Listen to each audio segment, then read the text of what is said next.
I guess it's just me today. So, obviously, just brought in a couple weeks ago. How's the transition been to Louisville so far? Man, it's been great. When you're surrounded by such great people, it makes your transition a lot easier. Coach Satterfield and our offensive staff from top to bottom's phenomenal. And this group that I get a chance to coach every day has made my transition a lot easier too. It's great kids. They work really hard, and it's been good. It's been a lot, and it's been a crazy past few weeks, but it's been good. Have you had a chance to properly get to really know all the guys in the tight end room so far? Oh yeah, and that's something I'm big on is relationships. And I told those guys from day one, we're going to build a family relationship, and we're all going to be a close, tight knit group. And we're building that over time. It doesn't happen overnight. I told them I'm big on trust and respect, and both of those are earned for me and for them. And they've kind of bought into that, man. And we've been able to stack great days on top of great days, and getting to know those guys has been really fun, and it's a fun group to coach. How did the conversations go about with Scott Satterfield prior to accepting this, and what made you want to leave Georgia State after you just gotten the promotion to OC? Yeah, it honestly came out of nowhere. I had just come off a practice field and had some text messages, and it kind of took off from there. It came out of nowhere, and that's usually how these things happen. But wasn't looking to leave Georgia State. Like I said, it kind of came out of nowhere. Coach Elliott had been really good to me at Georgia State, and we had a lot of talented kids coming back. We had a really good group. I think we had like 95% of our production offensively coming back, and had finally gotten the chance to coach the quarterbacks and be an offensive coordinator, which is something I'd always wanted to do. But getting to the Power 5 level and doing that's always been a goal of mine too. So it's kind of crazy how it all worked out. But very, very blessed and very fortunate to be in the situation I'm in with, like I said, with great people and great kids that I get to coach every day. I know it's only been a couple weeks of spring practice since you joined, but what are some of your impressions of that tight end room so far? It's a great group. I tell you, first and foremost, they're really good kids. They work extremely hard every day, which is, I tell them, their attitude and their effort is something they're in complete control of every day. And they've been great. They've been a lot of fun to coach. And that group as a whole has gotten better every single day this spring. And that's something that I challenge them with, try to get 1% better every day. And that group's really taken on that mindset, and they've applied themselves in the meeting room and at practice, fundamentally, assignment wise. I've put that group, all of them, in some uncomfortable situations, they can play in some spots where they haven't necessarily played. I tell them all the time, part of growth is being uncomfortable. And there's been some times where they've been uncomfortable this spring, and it's going to pay off for them. But I'm really proud of that group as a whole. Quick follow-up: how have they you say you kind of put an emphasis on putting them in kind of uncomfortable situations? How have they kind of responded to those challenges? I mean, they've been great. And there's a lot of stuff that we got to get better at, and a lot of teaching that we do every day.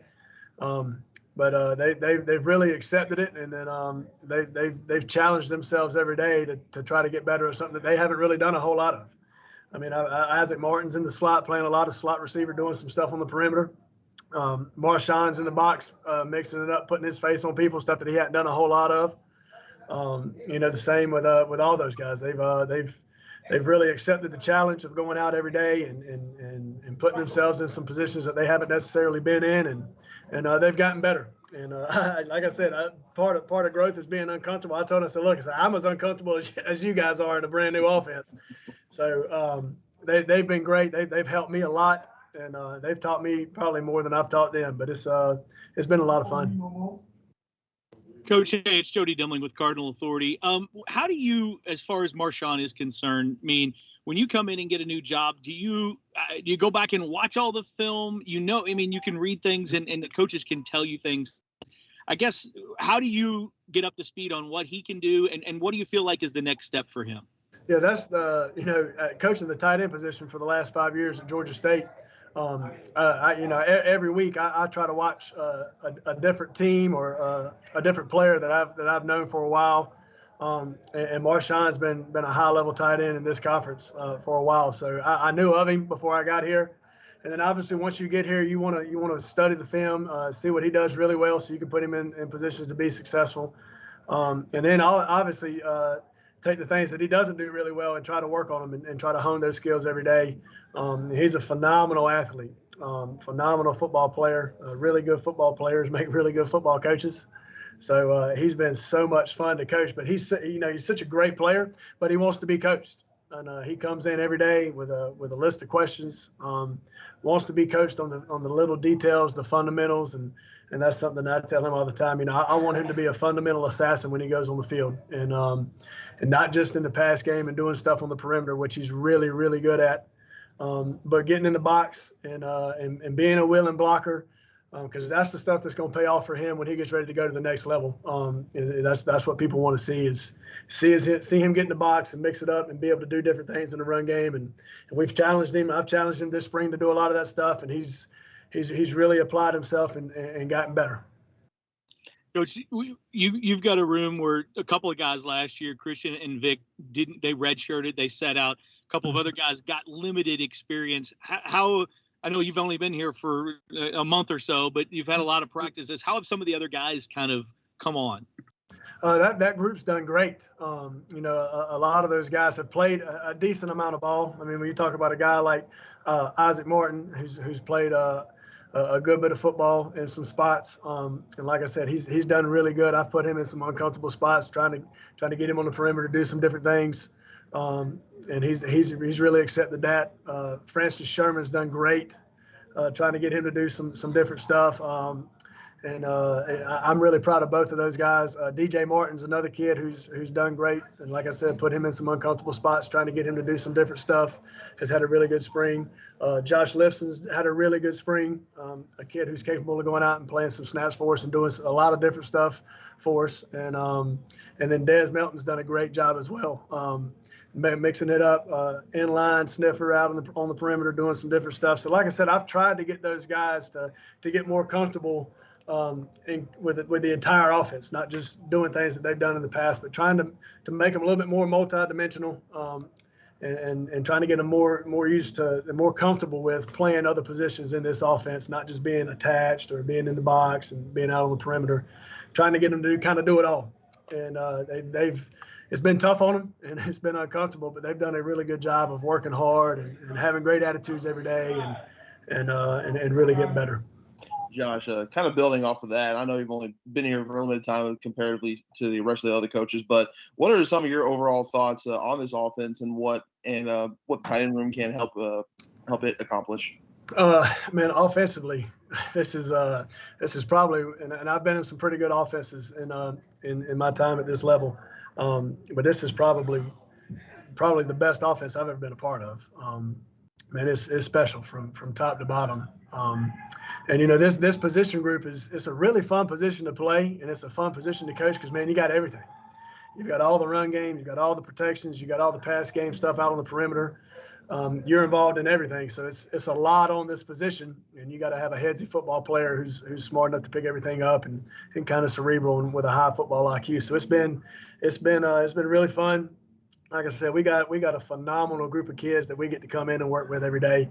And then staff-wise, man, it's a great group. I've known LT, Coach Taylor. I've known him for a while.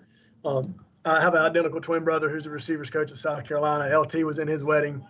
I've known Coach Sims for a long time, Coach Carwell for a long time, and obviously my brother coached with Coach Satterfield at App State. So, and Pete Thomas has been phenomenal, the quarterbacks coach. As a former quarterback, man, he and I have really hit it off. So it's a great staff. Great group of kids to work with every day, but this group, if they'll keep working and apply themselves, they got a chance to be really special. Hey, Josh, Michael McCammon, Cardinal Authority. Kind of want to shift gears a little bit. When you were hired, some of the buzz that was going around is, man, this guy can recruit. What goes into becoming what is known as a great recruiter, and how much do you enjoy that part of the process? Man, that is probably my favorite part of it. Because I'm all about relationships with the kids that are in my room. There's those 10 kids that I get to go coach every day. To the kids that I recruit, I want to build great relationships, and I'm a relationships-driven person. And the recruit, that's all recruiting is building relationships with that player's coach, with that player's family. And I really take the same mindset to recruiting that I do coming into the office every day, man. Nobody's going to work harder than me, and be a relentless recruiter. And those kids are going to hear from me in some way, shape, or form. They're going to hear from me every day. And because I want to stay fresh on their mind. I want them to know how important they are to me, how important they are to the success of this football program. And really just try to communicate with them on a daily basis and build that relationship and let them know that I'm going to be here for them. It's more than ball. When they get here, I'm going to develop them as much off the field as I am on the field.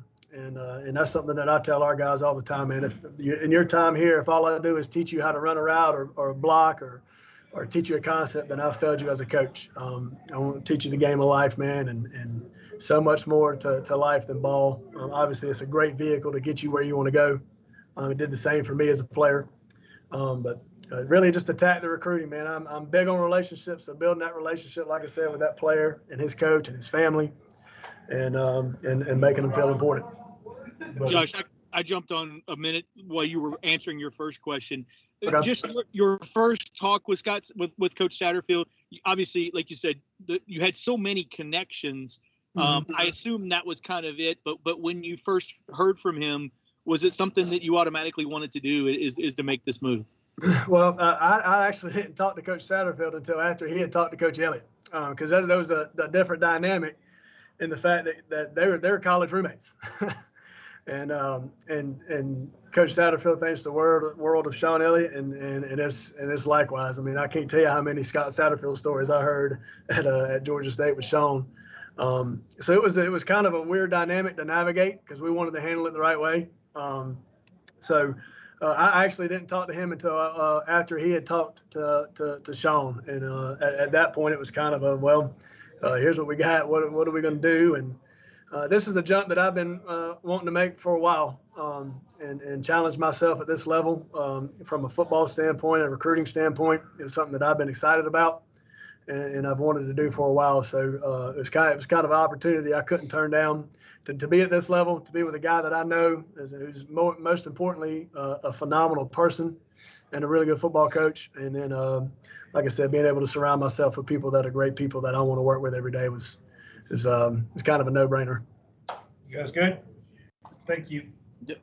Thanks, Coach. Hey, thanks, guys. I appreciate you. Look forward to meeting y'all. Yep, appreciate it. Absolutely. Thank you.